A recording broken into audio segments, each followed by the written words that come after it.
नमस्कार, आपण पाहत आहे fast news Maharashtra. Fast news Maharashtra मध्ये आपलं सर्वांचं स्वागत। पाहूयात बातमी सविस्तरपणे।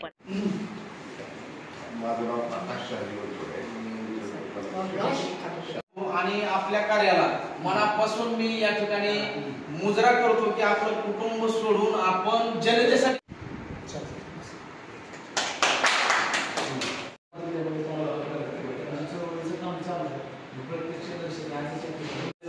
काम करतो आणि माझ्या व्यवसाय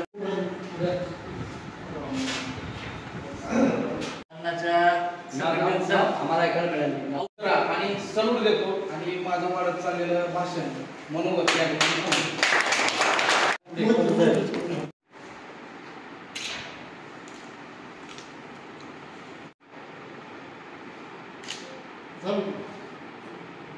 इकडच्या पण हातात द्या ना, इकडच्या ह्यांच्या पण हातात द्या, म्हणजे व्यवस्थित जरा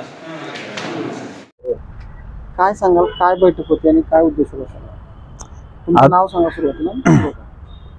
मी मनोज खरे, धाराशिव।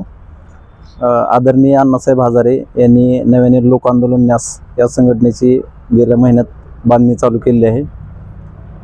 त्याच्यामध्ये माझ्याकडे जिल्हाध्यक्ष पदाची जबाबदारी दिली आहे। आजची जी बैठक होती ती कार्यकारिणी जिल्ह्याची जाहीर करायची आहे, त्याच्यासाठी बैठक घेतलेली आहे। याच्यामध्ये पुढील काम असं असणार आहे की जिल्ह्याच्या तालुक्याच्या म्हणजे खेडेगावापर्यंत लोकजनजागृती करून आपणाला सामाजिक सेवेत कार्य करणारे ज्या चुकीच्या गोष्टी आहेत, अन्याय, अत्याचार, भ्रष्टाचार याच्या विरुद्ध लढा उभा करायचा आहे। आणि लढा उभा करण्यासाठी आपणाकडे म्हणजे सर्वसामान्य जनता ही 90% चांगली आहे, 5% फक्त लुटारू जनता आहे। त्यांच्या विरोधात आपणाला काम करण्यासाठी लोकजनजागृती करून लोक आंदोलन उभा करायचं आहे। याच्यासाठी ही आजची बैठक होती। जनता लुटारू आहे का नेते लुटारू? जनता लुटारू म्हणजे 5% जनता अशी आहे की त्याच्यामध्ये काही अधिकारी आहेत, काही पुढारी आणि काही गुत्तेदार, हे 5% जनतेमधलेच लोक आहेत। हे काय करतात, 95% लोकांची लूट करतात।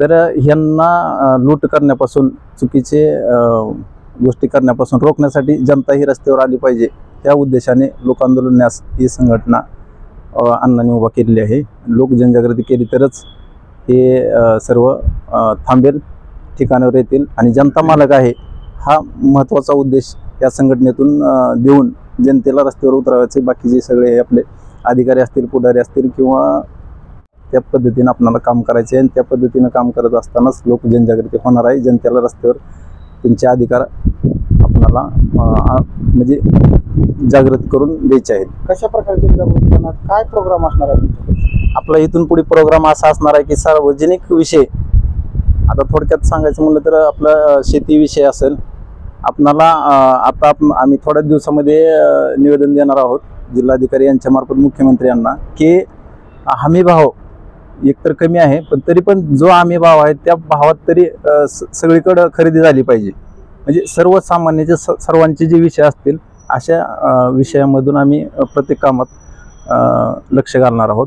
जे पण सार्वजनिक विषय आहेत त्या कामात आम्ही ती कामं घेऊन पुढे जाणार आहोत। अण्णांची आपली कधी भेट झाली आणि काय आपल्याला मार्गदर्शन केलं आहे? अण्णाची आता कालच्या जानेवारीच्या 5 तारखेलाच माझी अण्णांच्या उपस्थितीतच जिल्हाध्यक्ष नियुक्ती पदाची मला पत्र मिळालेलं आहे। अण्णांच्या भेट ज्यावेळेस त्यांचा कार्यक्रम असेल त्यावेळेस आम्ही जातो त्या ठिकाणी।